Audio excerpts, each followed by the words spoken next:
Örelim YouTube kanalıma hoş geldiniz. Bugün sizlerle yine birlikte tam anlatımıyla bir battaniye öreceğiz. Birlikte başlayacağız. Birlikte battaniyemizi tamamlayacağız. Battaniye anlatımını tam olarak yapan ben tek kanal olduğumu düşünüyorum. Araştırdım, başka bir kanalda tam sayıyla örüp tamamlayan bir kanal göremedim. Konuda mütevazi olamayacağım arkadaşlar. Eğer varsa benim gözümden kaçan bana yorumlarda yazabilirsiniz. Ben bulamadım arkadaşlar. Battaniyem benim 100 santime 100 santim yine aynı ölçülerde. Bunun için ben 6 yumak ip kullandım. Çok sade, çok şık bir model. Tek ilmek üzerinden çiftli pirinçlerden baklavalar oluşturuyoruz. Modeli kaydırarak battaniyenin sonuna kadar aynı şekilde örüyoruz. Arka yüzü de yine kullanılabilecek bir model, çift taraflı. Öndeki ters ilmekler arkada düz. Düz üzerine düz ilmeklerle pirinç baklavaları görünüyor arka yüzde de. Dediğim gibi her iki yönü de kullanılabilecek şık bir model, hem de çok kolay. Kolaylıkla örebileceğinizi düşünüyorum. Umarım sizler de benimle birlikte aynı keyifle battaniyenizi örersiniz arkadaşlar. Değerli beğenileriniz ve yorumlarınız için şimdiden hepinize çok teşekkür ediyorum. Katkı sağlıyorsunuz, kanalıma büyütmemde yardımcı oluyorsunuz. Ne kadar çok izlenirsek o kadar çok diğer sayfalara görüntüler düşüyor ve izleniyor, paylaşılıyor. Bu da tabii sizler izledikçe ben para kazanıyorum. Benim de para kazanmama ve emeğimin boşa gitmemesine yardımcı oluyorsunuz arkadaşlar. Ben ayrıca ücret alıp da özel videolar yayınlamıyorum. Böyle bir şey tercih etmedim. Benim kazancım sizlerin izlemeniz, beğenmeniz. Sizler izledikçe ben de hem para kazanıyorum hem de mutlu oluyorum. Emeğim boşa gitmemiş oluyor. Biraz uzattım galiba arkadaşlar. Kusuruma bakmayın. Şimdi ipimizi ve şişimizi alalım. Bu çok keyifli, çok şık battaniyemizi birlikte örmeye başlayalım. Battaniyemi Alize'nin Baby Best ipiyle öreceğim yine. İpim 240 metre uzunluğunda, 100 gram ağırlığında, beyaz renkte öreceğim. 55 renk numarası. Şişim 3,5 numara. Battaniyem için şişime 229 ilmek attım. Kenarları tek ilmek üzerinden çift sıra pirinç olarak öreceğim. Yine yanlarda da aynı şekilde 11'er ilmek bırakarak tek ilmek üzerinden pirincimi yürüteceğim arkadaşlar. Şimdi ilk sıram yine kenarlarda benim uyguladığım düzgün ilmek çalışmasını yapacağım. İlk ilmeğimi örmeden aldım, ipimi çevirdim, sıradaki ilmeği düz olarak örüyorum. Bu ikisi kenar ilmeğim olarak devam edecek. Bir düzle başlıyorum. Bir düz, bir ters, bir düz, bir ters olarak sıra sonuna kadar öreceğim.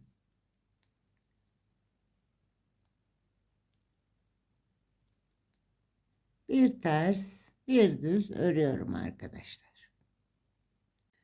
Son iki ilmeğe kadar pirincimi ördüm. En son bir düz ördüm. 2 ilmeğim kaldı. İpimi kendime çevirdim. İlmeğimi örmeden sağ şişimi aldım. İpi tekrar örgü yönüme alıp son ilmeğimi düz olarak ördüm. Geri dönüyorum. Şimdi arkadaşlar bu sırada ben bir sıra pirincimi ördüm. Bundan sonraki sıralarda 2 sıra pirinçlerimi öreceğim. İlmekleri attığım sırayla birlikte bir sıra daha pirincimi ördüğümde ilmeklerin boyu uzuyor. Güzel bir görüntü olmuyor. O yüzden ben başlangıçta bir ters bir düz pirincimi ördüm. Şimdi yerlerini değiştireceğim. Düzlerin üstüne ters, tersin üzerine düz koyarak pirincime devam edeceğim. Yine ilk ilmeğimi örmeden alıyorum. İpimi çeviriyorum. Bu ilmeğimi düzgün almamışım arkadaşlar. Katını açmışım. Hemen düzelteyim. Evet, ilk ilmeğimi örmeden alıyorum. İpimi çevirdim. Sıradaki ilmeğimi yine düz örüyorum. İlk ilmeğimi örmüyorum. Sıradaki ilmeği düz örüyorum. Pirincimin ilk ilmeği ters. Bunu düze çevirdim. Düz ilmek. Bunu terse çevirdim. Pirinç örerek devam ediyorum. Tersin üstüne düz. Düzün üzerine ters. Tersin üstüne düz. Düzün üstüne ters. Tersleri düze, düzleri terse çevirerek pirincimi örüyorum. Sadece başlangıç sıramda bir sıra ördük, geldik.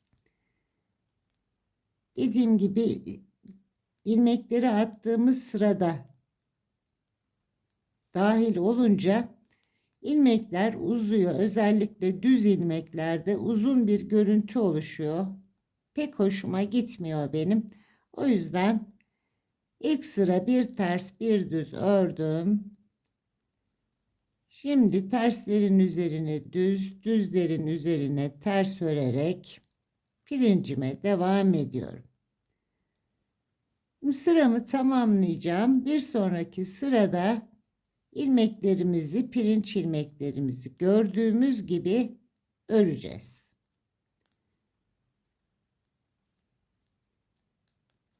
Bu sıramı da tamamlayayım. Sıra sonuma yine geldim. Bir düz ördüm. Bir düzün üzerine bir ters örüyorum. Tersin üzerine düz örüyorum. Son iki ilmeğim. İlkini örmeden alıp ipimi çevirdim ve son ilmeği düz olarak ördüm.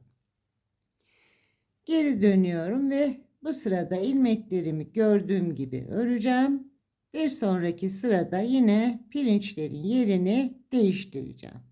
İlk ilmeği örmeden alıp ipimi çevirdim.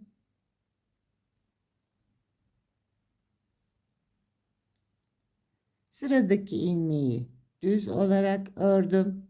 Terslerimi ters örüyorum. Düzlerimi düz örüyorum. Pirincimin ikinci sırası. Sadece başlangıçta bir sıra ördüm. Şimdi ikişer sıra halinde pirinçlerimi örüyorum. Tersleri ters, düzleri düz. Sonraki sırada yine pirinçlerin yerini değiştirip terslerin üzerine düz, düzlerin üzerine ters yaparak bunu da iki sıra halinde öreceğim. Şimdi başlangıç bölümümüzü bu şekilde tamamlayalım arkadaşlar ve modelimizi kurmaya başlayalım. Bakın başlangıçta bir sıra ördüm. İlmeklerim böyle bir uzun görüntü oluşturmamış oldu. Battaniyemin başlangıç bölümünü tamamladım. İlk sıramızı bir ters bir düz pirincimizi kurmuştuk. İkinci sırada pirinçlerin yerlerini değiştirip bunları ikişer sıra halinde tek ilmek üzerinden pirinçlerimizi örmüştük arkadaşlar. Bu pirinçlerimi ben 7 kez model kurarak ördüm. 1, 2, 3, 4, 5, 6, 7. 8. modelimi yine 8. pirincimi bir ters bir düz olarak başladım. Arka yüzde ilmeklerimi düz olarak ördüm. Önde bir sıra ters örgü oluşturdum. Bunun sebebi de başlangıçta söylediğim gibi modelimi kurduğumda pirinç ilmekleri, özellikle düz ilmekler böyle bir uzun görüntü oluşturuyor. Onu engellemek için yaptım. Arka yüzde düz ördüm. Önde bir sıra ters örgü oluştu. Yani 8. pirincimizi tek sıra halinde başlangıçta yaptığımız gibi sadece ön yüzden ördük. Ama sadece kenarlardaki 11 ilmeğimi başlangıçta ve sonda kenar olarak yürüteceğim 11 ilmeği normal pirinç olarak ördüm. Bakın bunları normal pirinç örgümün ikinci sırası olarak ördüm. Başlangıçta ve sondaki 11 ilmeğimi.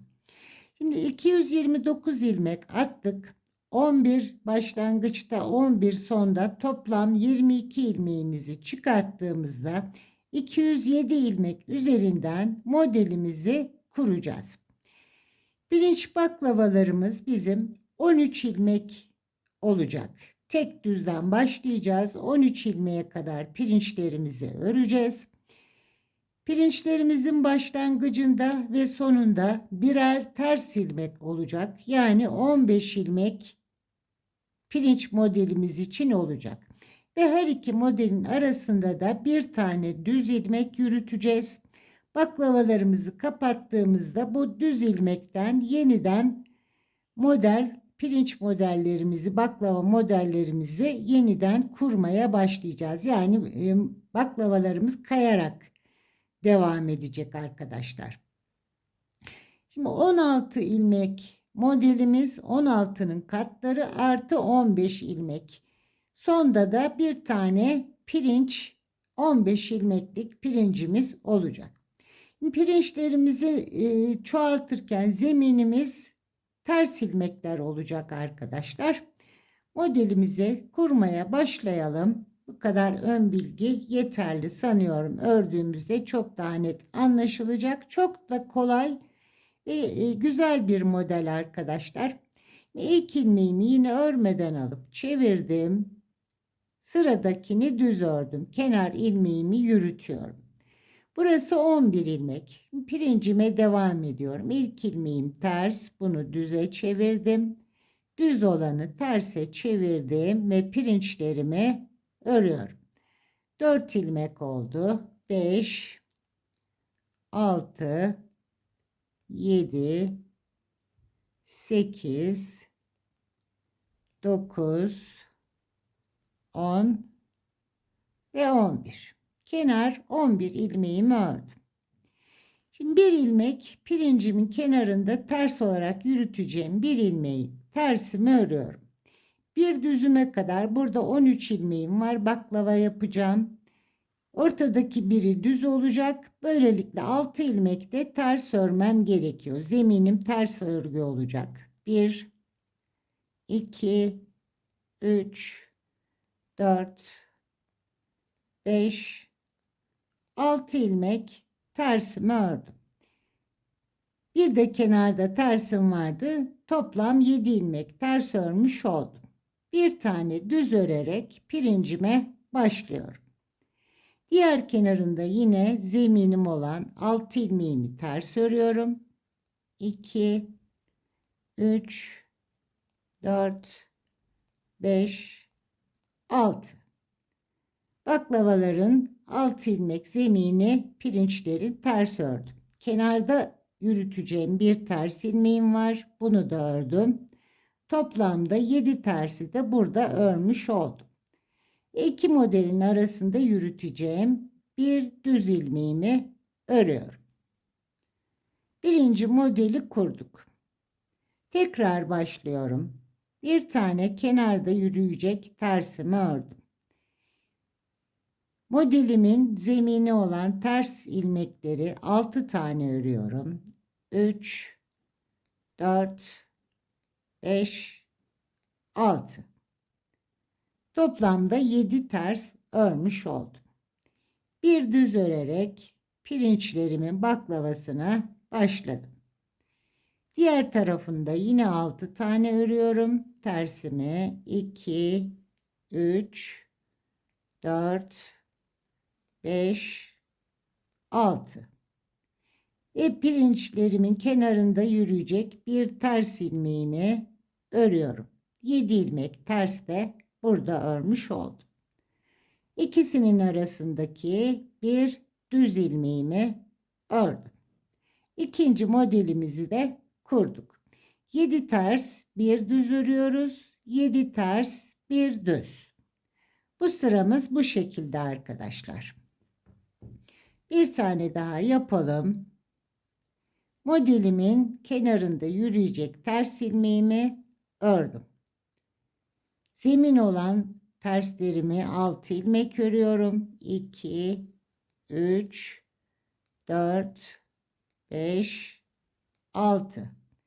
Bir düzümü ördüm. 7. 6 tane daha örüyorum. 1, 2, 3, 4, 5, 6. 13 ilmeklik baklava ilmeklerimi, model ilmeklerimi ördüm. Ve kenarında yürüyecek ters ilmeğimi de ördüm. Araya bir düzümü örüyorum. Tekrar 7 ters örüyorum. 2, 3, 4, 5, 6, 7 ilmek ters. Bir düzle pirincimi ördüm. Tekrar 1, 2, 3, 4, 5, 6, 7 tane tersimi ördüm. 2 model arasındaki bir düzümü ördüm. Bu kısmımız bu şekilde sıra sonuna kadar gidecek arkadaşlar. 7 tane ters, bir düz. 7 tane ters, bir düz örerek sıranın sonuna, ilmeklerimizin sonuna kadar gidelim. Sıra sonuma kadar geldim. Toplam 12 model kurdum arkadaşlar. Şimdi 13. modelimizi kuruyoruz. Bir düzümü ördüm 2 model arasında. Yine modelimin kenarında yürüyecek bir tersim. Zeminimizdeki 6 ilmek ters. Yani toplam 7 tersimi örüyorum. 2, 4, 6, 7. Pirincime başlıyorum. Bir düz. Diğer tarafta yine modelimizin 6 ters ilmeği ve bir tane de kenarda yürüyecek tersim. 2, 2, 4, 5, 6, 7 tane tersi de diğer kenarda ördüm. 11 ilmeklik kenar pirincime devam ediyorum. Tersin üstüne düz, düzün üzerine ters. Pirinçlerimi kenarda yürütüyorum.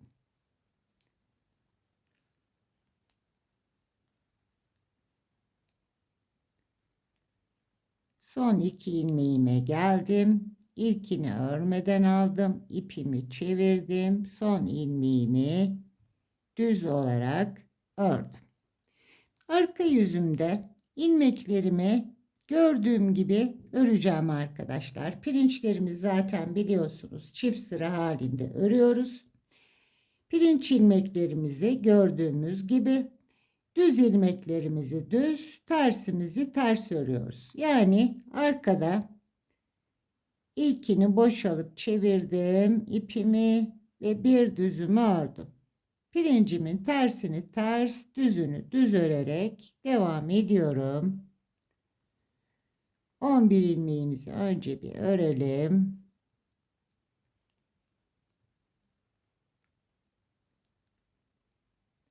İki, 4, 6, 8, 9, 10 ve 11 ilmeğimi ördüm.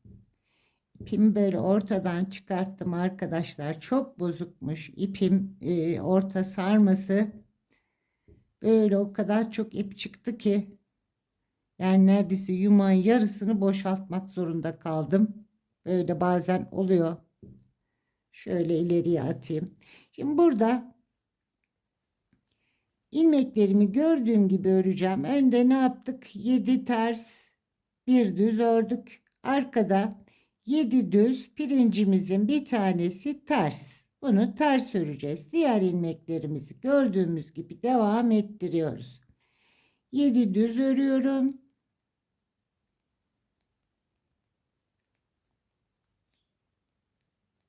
Pirincimin ilmeği arkada ters olarak örüyorum.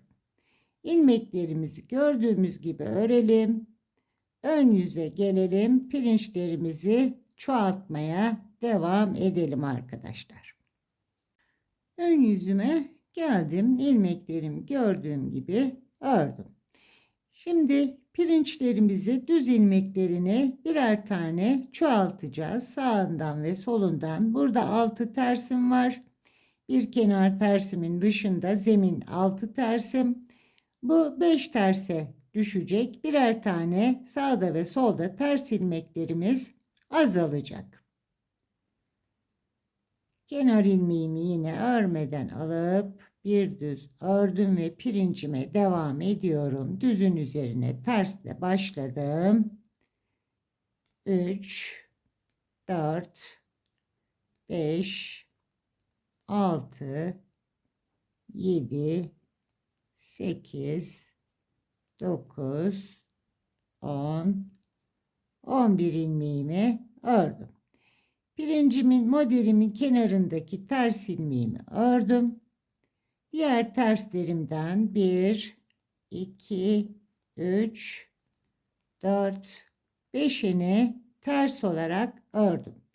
Bir düz ilmeğimi, şimdi pirinçlerimi çoğaltacağım. Düzün üzerine ters öreceğim.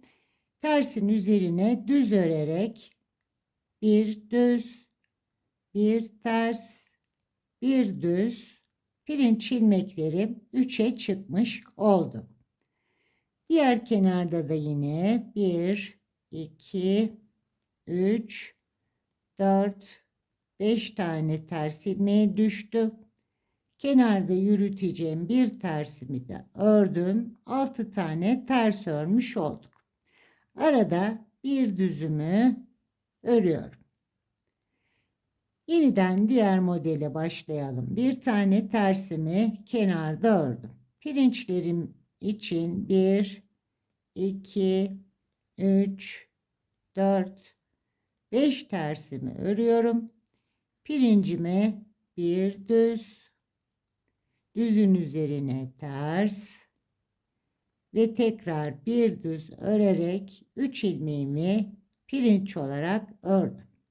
Kenardaki 5 ilmeğimi ters örüyorum. Pirincimin yanında yürüyecek bir ters ilmeğimi de ördüm.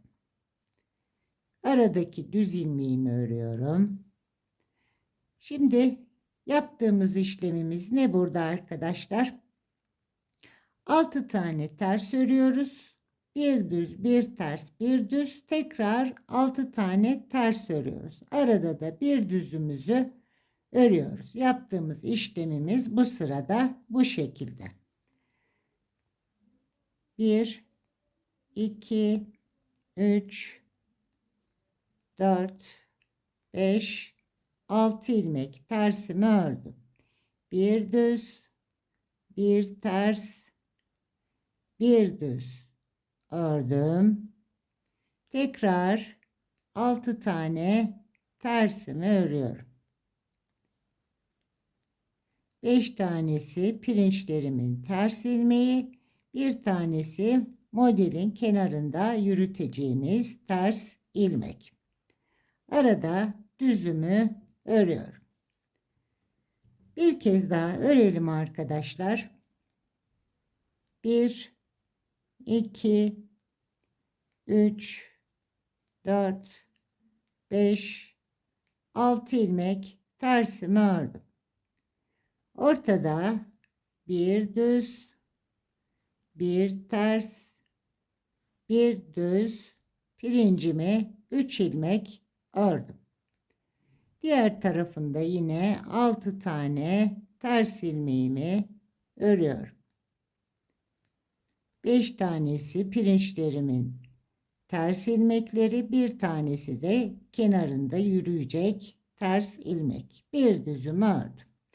Bu sıramızı da bu şekilde tamamlayalım arkadaşlar. 6 ters, bir düz, bir ters, bir düz pirincimiz, tekrar 6 ters ilmek ve bir düz ilmek olarak sıramızı tamamlayalım. Son modelime kadar geldim. Aradaki bir düzümü ördüm. Şimdi kenardaki bir tersim, pirinçlerimin 2, 3, 4, 5 ilmeğini, zeminini ters ördüm. Pirincimi düzün üzerine ters öreceğim. Yanlarına 2 düz. Bir düz, bir ters, bir düz. Kenarda yine 5 tane tersim.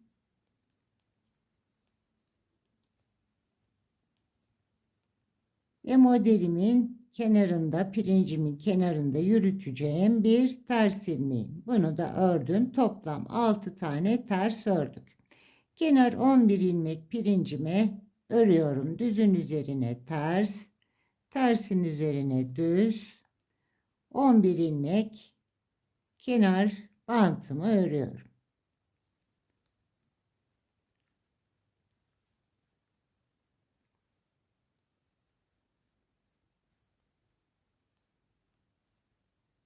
Son ilmeğimi yine örmeden aldım. Sondan bir öncekini ve en sonunu düz olarak ördüm. Arka yüzde yine ilmeklerimizi gördüğümüz gibi öreceğiz arkadaşlar. Bir kez daha arka yüz başlangıcını yapalım. İlk ilmeğimi örmeden alıp bir düz ördüm. Pirinç ilmeklerime devam ediyorum. Pirinçte ikinci sırada ilmeklerimiz gördüğümüz gibi örüyoruz. Düzleri düz, tersleri ters. Kenar 11 ilmeğimizi öncelikle örüyoruz.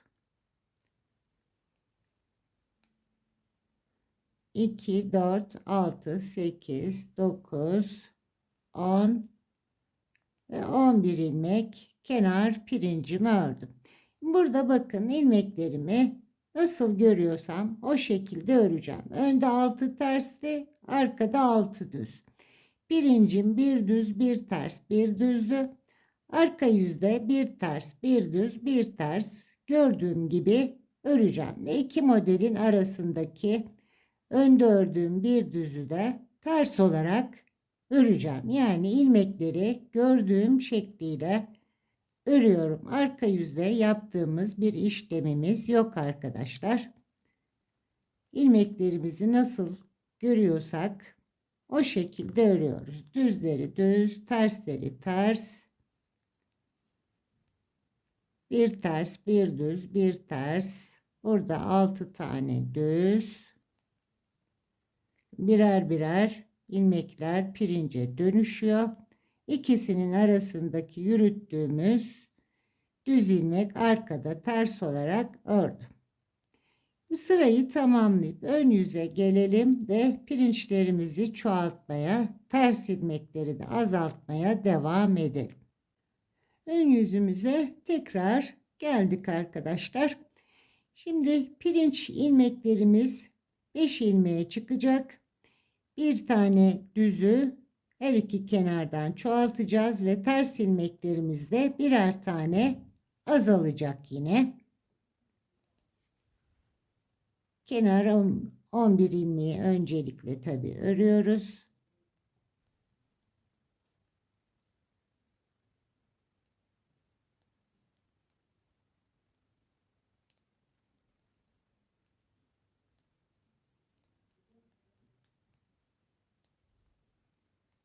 Kenardaki 11 ilmek pirincimi ördüm. Kenarda yürüteceğimiz bir tersimizi örüyoruz. Bir tane terslerden eksiltiyorum. 4 tane ters öreceğim. 1, 2, 3, 4 ilmek tersimi ördüm. Pirincimi bir düz, düzün üzerine bir ters, tersin üzerine düz, düzün üzerine ters ve bir tane de düz örüyorum. 5 ilmek pirincimi ördüm. Bir düz, bir ters, bir düz, bir ters, bir düz. Burada yine diğer kenarda 1, 2, 3, 4 tane tersim kaldı. Ve kenarda yürüttüğüm bir ters ilmeği. Toplam 5 tane ters örmüş olduk. Aradaki düz ilmeğimi örüyorum. Yine bir ters, 1, 2, 3, 4 tane pirinçlerin zemin tersi. Bir düzle başlıyorum. Bir düz, bir ters, bir düz, bir ters ve bir düz. Pirincimi ördüm. Kenarda 2, 3, 4 tane ve modelimizin dışındaki bir ters ilmeğimi ördüm. Aradaki düzümü örüyorum. Ne yapıyoruz arkadaşlar? Burada 5 tane 2, 4, 5 ters örüyoruz. Arada 5 ilmeklik pirincimizi örüyoruz. Bir düz, bir ters, bir düz, bir ters, bir düz. Diğer kenarında yine 5 tane tersimizi örüyoruz. Arada iki modelin arasındaki düzümüzü örüyoruz. 5 ters, 5 pirinç, 5 ters, bir düz. Bu sıramızda bu şekilde öreceğiz. Bir kez daha örelim. Ters ilmeklerimiz gördüğünüz gibi birer birer her iki kenardan azalıyor. 4, 5 tersimi ördüm. Düz ilmeğin yanından, pirincin yanından bir düzle pirincimi çoğaltıyorum. Düzün üzerine tersimi örüyorum.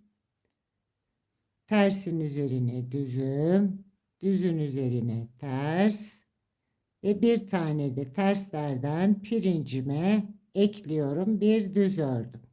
Ve 5 ilmekte 2, 3, 4, 5 tane de tersi ördüm. Aradaki bir düzümü ördüm. Şimdi bu sıramı bu şekilde tamamlayayım arkadaşlar. Arka yüzde artık tekrar göstermeme gerek yok. İlmeklerimi nasıl görüyorsam düzleri düz, tersleri ters olarak arkada öreceğim. Şimdi şöyle uzatmayalım arkadaşlar. Çünkü yaptığımız işlem belli. Kenarlarda birer tane tersim olacak. Ve ortadaki 13 ilmek pirince dönüşecek. Birer birer kenarlardan çoğaltıyoruz biliyorsunuz. 11 ilmeği pirinç örene kadar devam edelim. 11 ilmeği pirince çevirelim. Tersleri birer birer eksilterek son 13. modeli birlikte kuralım ve ondan sonra da tekrar küçültmeye başlayacağız. Ters ilmeklerimizi çoğaltmaya başlayacağız. Her ön yüzde sağdan ve soldan birer tane düzleri ekleyerek pirinçlerimizi çoğaltalım. 11 pirinç ilmek kuralım. Kenarlarda ikişer ters ilmek kalmış olsun. 13. pirinç sıramızı birlikte örelim arkadaşlar. Pirinç ilmeklerimi 11 ilmek olana kadar ördüm. Birer tane ilmeğim kaldı. 13 ilmeği tamamlayacağız pirinçlerimizi ve kenarlarda başlangıçta ve sonda birer ters ilmeğim kalacak. Ve bir düz ilmeğim de devam ediyor. Bundan sonra modelin tam ortasındayız. Bu sırayı tamamladıktan sonra ters ilmeklerimizi yine çoğaltıp pirinçlerimizi azaltacağız ve baklavamızı oluşturacağız. Kenar 11 ilmeğimi ördüm. Burada bir tane tersim kaldı. Bir ters ilmeğimi örüyorum. Bir düz ilmek tersimi bitiriyorum artık. Modele dahil olan tersimi bir düz, bir ters, bir düz, bir ters, bir düz, bir ters, bir düz, bir ters, düz, ters, düz, ters ve en son bir ilmeğimi de modelime ekledim. Pirincime bir düz ördüm. Şu anda 2, 4, 6, 8, 10, 13 ilmek pirinç ördüm. Kenardaki tersimi örüyorum. Aradaki düz ilmeğimi yürütüyorum. Bir modeli tamamladım. Diğerine başlıyorum. Yine sabit yürüttüğüm tersimi ördüm. Bir düzle başlıyorum. Bir tane düz ilmek ekliyorum pirincime. 13 ilmeğim, bir düz, bir ters, düzün üzerine ters, tersin üzerine düz. 13 ilmek pirince ulaştım. Bir ters, bir düz, bir ters ve bir düz daha terslerden aldım. 13 ilmek pirincimi ördüm. Kenardaki ters ilmeğimi örüyorum. Aradaki düz ilmeğimi örüyorum. Yani burada aslında kenardaki ters ve düz ilmeklerle beraber tüm ilmekleri pirinç şeklinde örmüş oluyoruz arkadaşlar. Yaptığımız bir ters, bir düz, tüm sıra bu şekilde olmuş oluyor. Bir tane daha yapalım. Kenar tersimizi ördük. Pirincimize terslerden birini daha ekledik. Ve düzün üzerine ters, tersin üzerine düz örerek diğer pirinçlerimizi örüyoruz.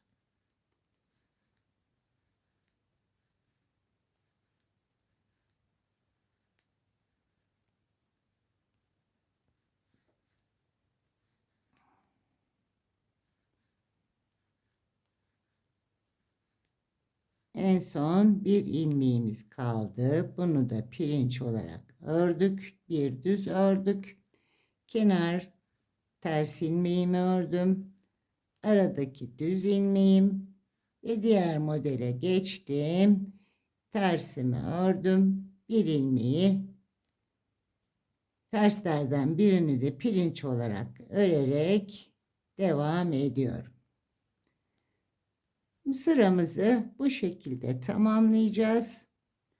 Arka yüzde yine tabi bütün ilmekleri, tersleri ters, düzleri düz örerek ön yüze gelelim. Pirinçlerimizi tekrar eksiltmeye başlayalım. Şu anda modelin tam ortasındayız. Sıralarımı tamamladım. Ön yüzüme geldim. Şimdi burada ters ilmeklerimizi, artık baklavaları küçülteceğiz. Ters ilmeklerimizi çoğaltmaya başlayacağız. Öncelikle kenar 11 ilmeğimizi örüyoruz.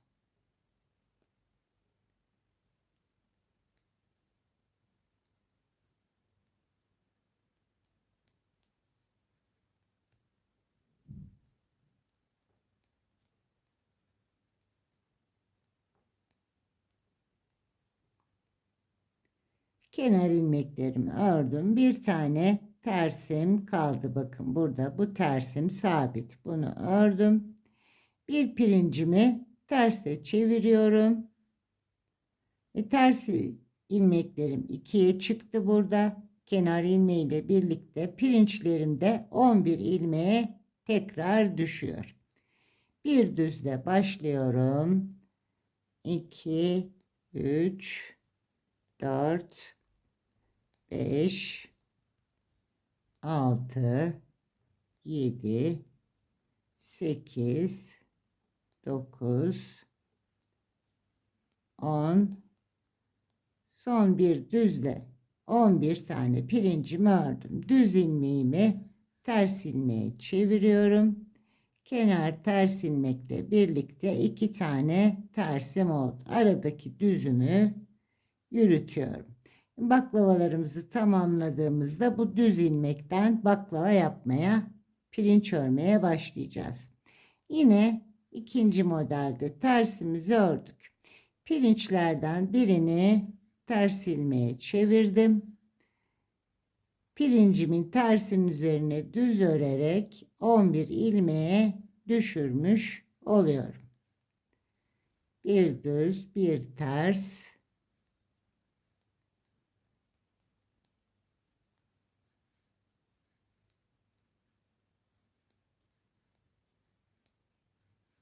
Bakın burada da yine diğer kenarda tersin üzerine düz ördüm. 11 tane pirincimi ördüm. Pirincin birini ters ilmek haline getirdim ve kenardaki tersimizi de ördük. Aradaki düz ilmeğimi de ördüm. Tek tek pirinçlerimizi eksiltip terslerimizi çoğaltacağız. Bir sonraki sıraya da gelelim. Bu sıramızı tamamlayalım. 2 ters, 11 pirinç ve bir düz olarak bu sıramızı tamamlayalım. Arka yüzden yine her zamanki gibi gördüğümüz gibi ilmeklerimizi örelim. Ön yüzümüze tekrar gelelim. Sıralarımı tamamladım. Ön yüzüme geldim. Kenar batımı ördüm. Şimdi kenarlarda üçer tane tersim olacak. Bir tane sabit ters ilmeğim. Onun dışındaki terslerim ikiye çıkacak. Ortada 9 tane pirinç ilmeğimiz kalacak arkadaşlar.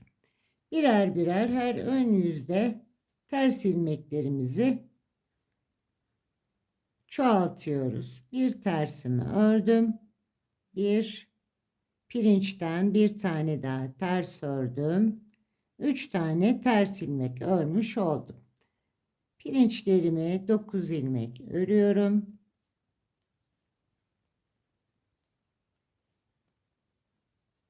Bir ters, bir düz.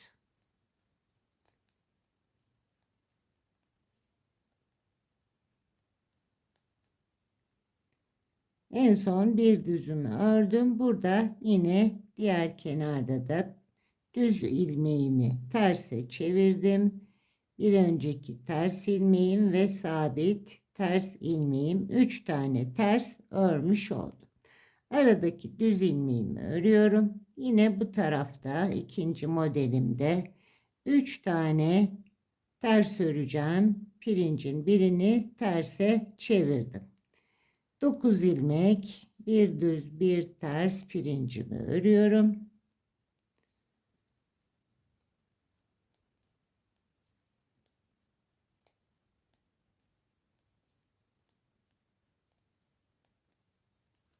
En son bir düzümü ördüm. Yine düz ilmeğimi terse çevirerek kenarda 3 tane ters örmüş oldum. Bu sıramızı böyle tamamlayacağız. Arka yüzde de yine her zamanki gibi gördüğümüz gibi öreceğiz arkadaşlar. Birer birer ters ilmeklerimizi çoğaltalım. Pirinçlerimizi arada eksiltelim. İşlem anlaşıldı.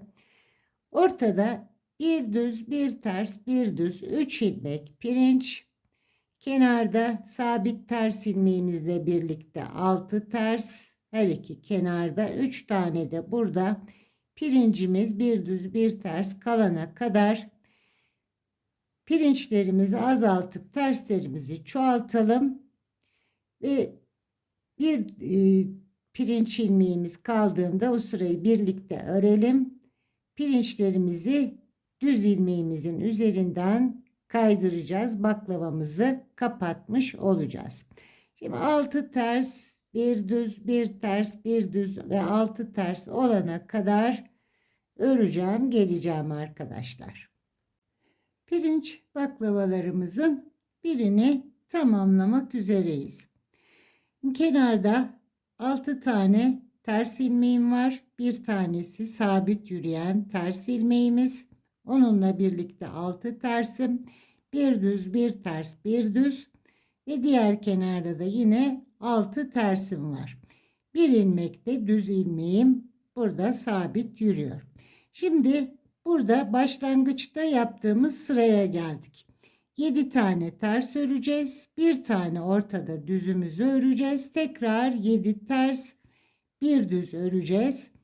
Bu sırada bu baklavamızın bitiş ilmeği ve burada ilerleyen düz ilmeğimizin, çubuğumuzun başlangıcı olacak. Ve buradaki düz ilmeğimiz de diğer pirinç baklavamızın başlangıç pirinç ilmeği olacak. Bir modeli bitirirken diğer modeli de başlamış olacağız bu sırada. Şimdi kenar ilmeklerimizi ilk ilmeğimi örmeden aldım. Diğerini düz ördüm. Pirinçlerim 11 ilmeğim. Tersi düze, düzü terse çevirerek örüyorum.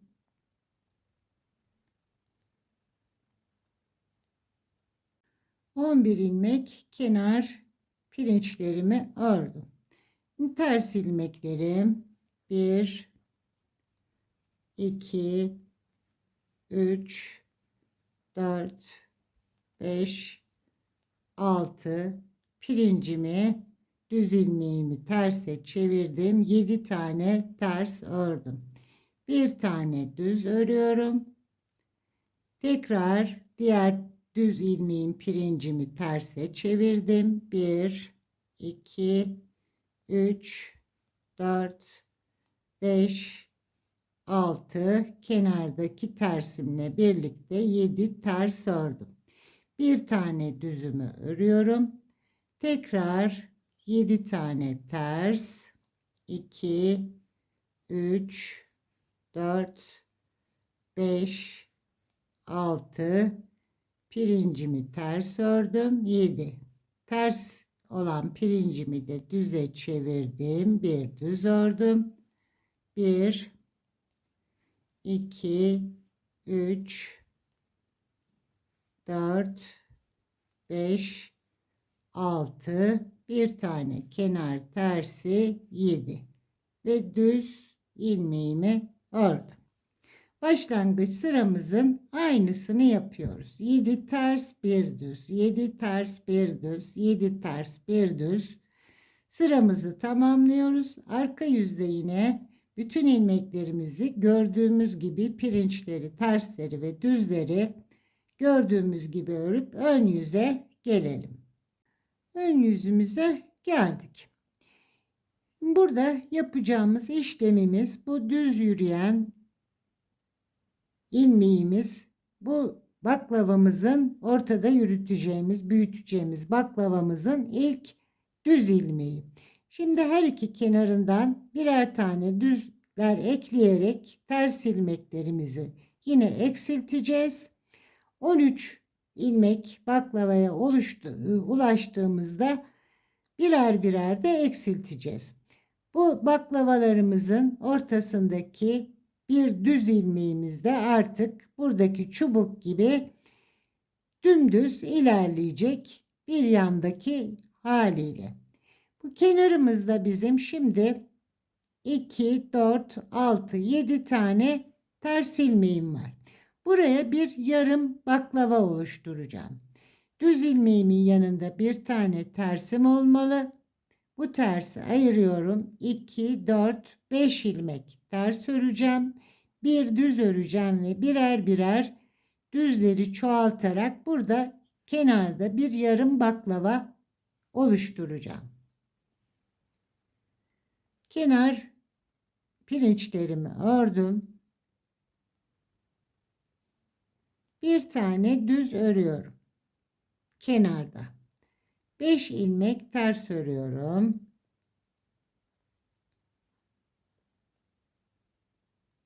Burada ilmeğimin katını bozmuşum arkadaşlar. Hemen onu düzelteyim. Görüntü düzgün ilerlesin.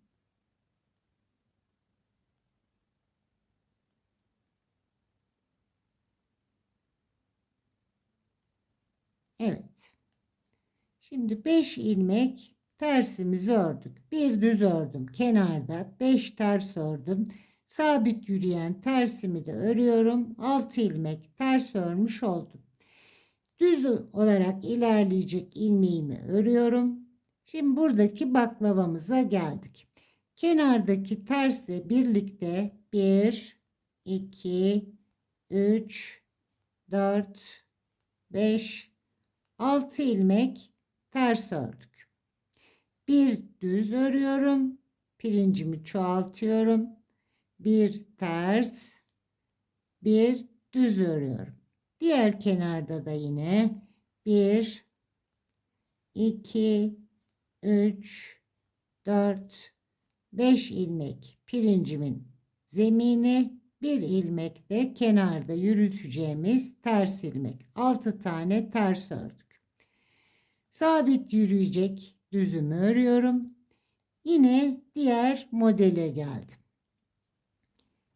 1, 2, 3, 4, 5, 6 ters, bir düz, bir ters, bir düz. Pirinç ilmeklerimi çoğalttım. 1, 2, 3, 4, 5, 6 tane tersimi ördüm. Düz ilerleyecek ilmeğimi, sabit düzümü ördüm. Başlangıçtaki modelimizin, baklavamızın aynısını yapıyoruz arkadaşlar. Sadece kenarlarda yarım baklava yürüteceğiz. 6 tane tersimizi ördük. Bir düz, bir ters, bir düz. Pirinç ilmeklerimiz 3'e çıktı. Yine 6 ilmek tersimizi örüyoruz.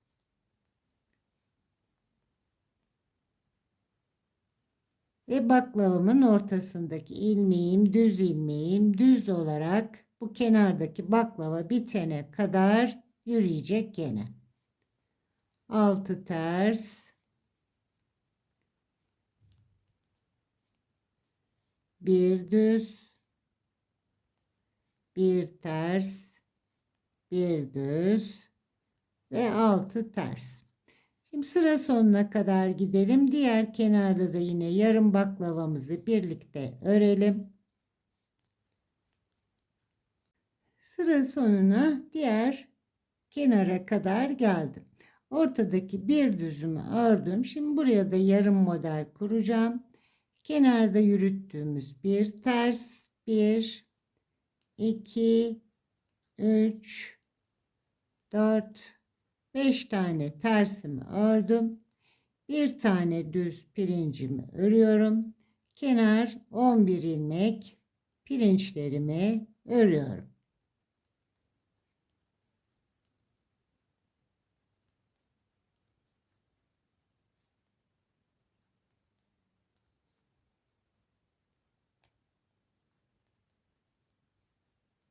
Son ilmeğim tersimi örmedim ve düzümü örerek sıramı tamamladım. Arka yüzde yine ilmeklerimizi gördüğümüz gibi örerek ön yüze gelelim.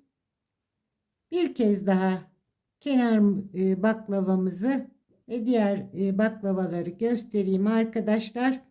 Ortaya 13 ilmek pirince kadar yine ilerleyelim. Ön yüzüme geldim arkadaşlar. Kenar bantımı ördüm. Şimdi burada pirincimi bir tane daha çoğaltacağım. Ters ilmeklerimi azaltacağım. Kenardaki yarım modelim. Düzümü terse çeviriyorum. Bir tane düz pirincimi ekliyorum. Ters ilmeklerim 1, 2, 3, 4, 5 tane tersimi ördüm. Düz ilmeğimi örüyorum. Baklavamın üzerindeki düzümü. Diğer modelimde birer tane yine pirinç ekleyeceğim. 1, 2, 3, 4, 5 tane ters ördüm. Bir tane pirincimi ekledim. Bir ters, bir düz, bir ters. Buradan da bir tersi pirinci aldım. 5 ilmek pirinç ördüm. Diğer kenarına da 2, 3, 4, 5 ilmek ters ördüm. Sabit düz ilmeğimi ördüm. 5 tane ters, 2, 3, 4, 5 ters, 1 düzle başlıyorum. 2, 3, 4, 5 tane düz, özür dilerim, düzle bitirip 5 tane pirinç ördüm. 5 tane de tersimi örüyorum. Ve sabit düz ilmeğim. Bakın buradan baklavamın ortasındaki düz ilmeğim sabit ilerliyor. Modeli kaydırmış olduk. Ortada pirinçlerimiz birer birer çoğalarak yine 13 ilmeğe çıkacak arkadaşlar. Bu kenardaki yarım modelimizde bir ters ilmek kalana kadar düz ilmeklerimizi, terslerimizi eksilteceğiz. Yarım bir pirinç modeli örmüş olacağız. Başlangıçta da sonda da diğer kenarını da göstereyim. Burada da yine aynı şekilde bir tane ters kalacak kenarda. Birer birer pirinçlerimizi çoğaltacağız. Şimdi tam ortasına yine gelelim. Ve eksiltmeyi de bir kez daha birlikte yapalım. Sanıyorum yapılan işlem anlaşıldı. Ters ilmekleri birer birer eksiltiyoruz. Pirinçleri büyütüyoruz. 13 ilmek pirinci elde ettiğimizde tekrar birer birer pirinçlerimizi eksiltip tersleri çoğaltıyoruz. Baklava yapıyoruz. Bildiğiniz baklava modeli. Sadece burada yaptığımız kaydırma yaptık. Başlangıçtaki baklavamızı ortaya düz ilmeğin üzerine aldık. Şimdi ortalayalım yine modelimizi. 13 pirinç olana kadar örelim. Gelelim arkadaşlar. İkinci modelimi de ortaladım. 13 ilmek pirinç ve bir ters ilmeğe kadar ördüm. Bir alttaki pirincimizin ortasındaki ilmek son pirinç ilmeğimiz çubuk halinde ilerledi. Burada yaptığımız gibi bu çubuktan da bir tane pirinç baklavası oluşturduk. Şimdi ilmeklerimi tersleri çoğaltıp pirinçleri küçülteceğim. Bunu bir kez daha yapalım ve artık battaniyemizi ilerletelim. İlk ilmeğimi örmeden alıp bir düz örerek kenar pirinçlerime başladım. 2, 3, 4, 5, 6, 7, 8, 9, 10, 11 ilmek kenar bantım. Bakın burada da yarım model pirincimiz. Şimdi bu en son düze kadar burada 5 ilmeğimi pirinç olarak devam ediyorum. 1, 2, 3, 4, 5 ilmek pirincim, en son düzümü ördüm. Bir düzümü ters ilmeklere pirincimi çevirdim. Kenardaki tersimi ördüm. 5 tane pirinç, 2 tane kenarda ters örmüş oldum. Düz ilmeğimi devam ettiriyorum. Burada yine pirincimi küçülteceğim. Bir tersim var. Kenarda yürüyen tersim, 2 terse çeviriyorum. 2 ters ördüm. Pirincimi 11 ilmeğe bir düzle başlayıp küçültüyorum.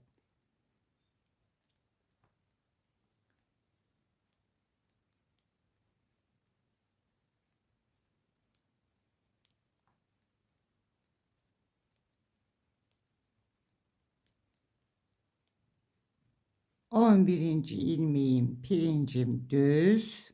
Buradaki düz pirinç ilmeğimi terse çevirdim. Kenardaki tersimi ördüm.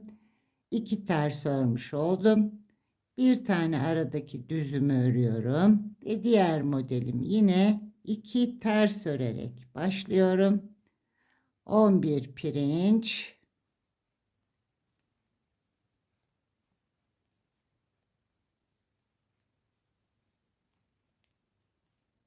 Bir aşağıda baklavamızda yaptığımız gibi tek tek pirinçlerimizi küçültüp ters ilmeklerimizi çoğaltıyoruz. En son düz olarak pirincimin 11. ilmeğini ördüm.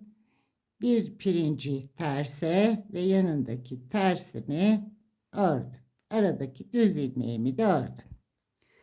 Aşağıda yaptığımız baklavamızı kapatırken yaptığımız işlemin aynısını yapıyoruz arkadaşlar. Şimdi tek tek bir düz kalana kadar pirinçlerimizi küçülteceğiz, eksilteceğiz, terslerimizi çoğaltacağız. Burada yaptığımız işlemin aynısı ve tek düz ilmeğe düşüreceğiz. Burada da başlangıçta yaptığımız gibi, burayı başlarken de yaptığımız gibi aynı noktaya geleceğiz. 7 ters, bir düz, 7 ters, bir düz ve buradan tekrar baklavalarımızı çoğaltacağız. Bir sağa, bir sol, bir içe, bir dışa baklavalarımızı örerek ilerleteceğiz. Çok kolay, sade ve şık bir battaniye örmüş olacağız arkadaşlar. Sanırım işlemimiz anlaşıldı. İkinci modelimizi de yaraladık. Küçültüp düz çubuk yapıp tekrar yandaki baklava bitince buradan yeniden pirinç baklavası oluşturacağız. Şimdi ben de artık battaniyemin boyunca öreyim. Sizlere kaç tane model kurduğumu sizlerle paylaşayım. Ve yine bitim yerinde pirinçlerimizi öreceğiz. Oraya kadar ilerleyelim artık. Battaniyemi tamamladım arkadaşlar. Şimdi kenar pirinçlerimi öreceğim. 12 kez modelimi, pirinç baklavalarımı ördüm. 12. modelimde kenarda yarım modeli pirinç baklavasını çalışmış oldum. Başlangıçta biliyorsunuz ön yüzde bir sıra pirinçlerimi battaniyede ördüm. Arka yüzde kenar 11 ilmek pirinçlerin dışında hepsini düz örmüştüm. Şimdi bitirirken de biliyorsunuz son sıramız 7 ters bir düz olarak 7 ters bir düz olarak örüyorduk. Ben ön yüzde hepsini ters olarak ördüm. Kenardaki 11 ilmek pirinçlerin dışında. Şimdi battaniyemde bir sıra pirinç örmüş olacağım. Daha sonra tekrar pirinçlerimi ikişer sıra halinde öreceğim ve tamamlamış olacağız. Kenardaki 11 ilmek pirincimi örüyorum. Tersin üzerine ters, düzün üzerine düz, yine tersi ters, düzü düz. Pirinçlerin ikinci sırasını kenar 11 ilmekte uyguluyorum. 2, 4, 6, 8, 9, 10, 11. Tersle bitirdim. Şimdi battaniyemin ana kısmında bir düz, bir ters, tersle bitirmiştik. Düz, ters, düz, ters olarak bir sıra burayı öreceğim. Ön yüzde yine terslerin üzerine düz, düzlerin üzerine ters olarak pirinçlerimi 7 sıra öreceğim. 7 kez pirinç işlemlerimi yapmış olacağım. 8. sırayı da yine ön yüzde yapacağız. Arka yüzde ilmeklerimizi kapatacağız. Yine başlangıçta da uzamaması için bir sıra örmüştük. Aynı işlemi kapatırken de yapacağız. Şimdi önce bu sıramı tamamlayacağım. Ön yüzde yine pirinçlerimi terslerin üzerine düz olarak, düzlere ters olarak başlayıp 7 kez pirincimi uygulayacağım. 8.'yi de uygulayıp son sırada kesme işlemini birlikte yapalım arkadaşlar. Kenar pirinçlerimi de tamamladım arkadaşlar. Şimdi arka yüzden pirinçlerin ikinci sırası olan bölümü birlikte kurduk. Bunun üzerine 7 kez pirinç modelimi başlangıçta yaptığım gibi 7 kez çift sıra halinde pirinçlerimi ördüm. 8. pirinci sıramı ön yüzden örüp geldim. Arka yüzde şimdi ilmeklerimi kapatacağım tamamen.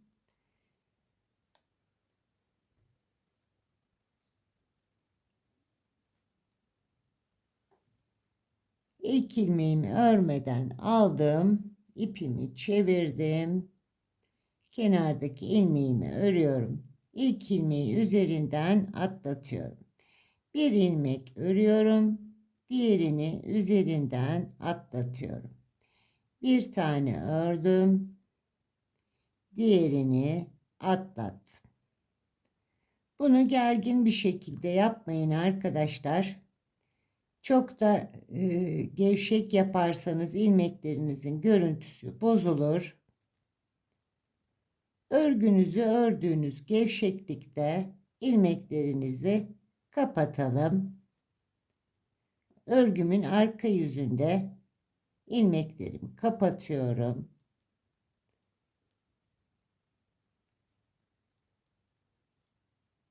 Bir ilmek örüyorum. Diğerini bekleyen şiştekin üzerinden atlatıyorum. Şimdi görüntüsünü de sizlerle paylaşayım. Şu ilmeği geri koyalım. Bakın şöyle bir gevşeklikte. Ne çok sıkı ne çok gevşek. Ön yüzden görüntümüz de bu şekilde olacak. Şimdi bütün ilmeklerimi kapatayım ve artık battaniyemizin son haliyle sizlerle birlikte olalım. İlmeklerimin tamamını kapattım arkadaşlar ve battaniyemizi bitirmiş olduk.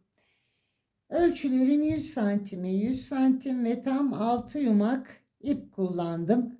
6. yumağa çok az bir parça kaldı. 6 yumaktan güzel bir battaniye örmüş olduk. Umarım anlatımımı beğenmişsinizdir. Çok sade ve çok şık bir battaniye örmüş olduk birlikte. Örecek olan arkadaşlara kolay gelsin, keyifli örgüler diliyorum. Bir başka videomda buluşmak üzere, sağlıkla kalın.